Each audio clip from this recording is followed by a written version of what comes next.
Well, it's been a little while since I did an updated video on the aquaponics system. As you can see, the greenhouse is a little worn for wear, but it's still looking fine after, gosh, almost 7 years.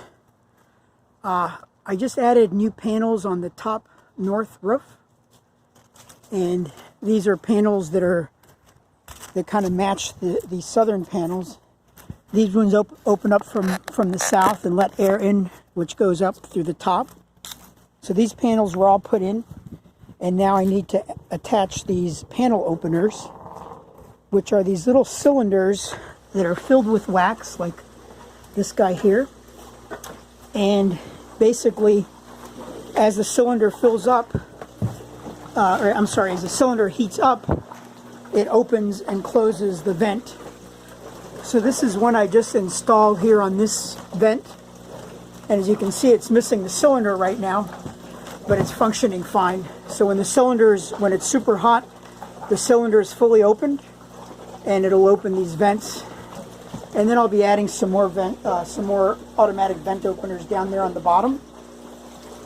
Probably since last time I talked to you guys, you didn't know I've got new fish. They're hard to see, but I've got some catfish and some goldfish in there. All the grow beds are back up and running. This grow bed was a microgreen grow bed that now I planted some saffron flowers in it. Here's a saffron flower that actually just bloomed today, so I'll be able to harvest some saffron from that. This is a microgreen bed that I've been harvesting. You can see where I've harvested some salads there in the front. This bed here is just a mulberry bush. I don't know what I'm going to do with it. I've been growing microgreens in it also. This is a composting mushroom bed. So right now I've got straw and wood chips in here, and we're trying to grow what's called wine cap mushrooms that will colonize the straw and wood chips and hopefully eventually start popping mushrooms out of this grow bed. This is another grow bed that's experimental. I had it filled with moss, and it turns out the moss is a really nice substrate for microgreens. So what I do is I just keep putting seeds in here, and I harvest, and then put some more seeds in here and harvest again. These were only planted literally like 2 days ago, and they're already sprouting pretty heavily, so this is some more salads for me. This is the biofilter. Oh, it looks like I've got tomato that I can eat. This is the biofilter that now is growing a tomato plant. And here there's tomato and mint, and there's also a wineberry plant, which is a bush that grows these delicious little wineberries. They're red and very, very tasty. Here's a banana tree that's a little dormant because it's starting to get cold. And in this banana tree, I've got some composting action going in here with the worms. So every once in a while I throw some compost in there and the worms eat it up. Here's another of the grow beds.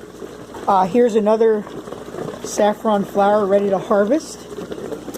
Here is a Venus flytrap that is not doing too well. I was trying to revive it here, but I don't know if it's going to make it. And of course there's some more salad. Right now all systems are go. All the grow beds are working. The water is super clean, and the fish are super happy, and that makes me very happy. So next I need to install the vent on this one here, and then once I'm done with the north vents, I'll start installing them along the south edge. And each one of those flaps is going to get its own vent opener. And the way the vents work is you can program them for different temperatures, and they open automatically as the sun heats up the wax cylinder. The wax expands and opens and closes these little pistons that you can see here on one of these older vent openers that's been sitting around for a little while. Anyways, that's all I got for you guys today. Thanks for listening, and I'll try to do more updates more regularly. As you can see, this greenhouse has been around for a little while, but it's still producing, and overall it's a wonderful project. Thanks a lot, guys. Have a great day.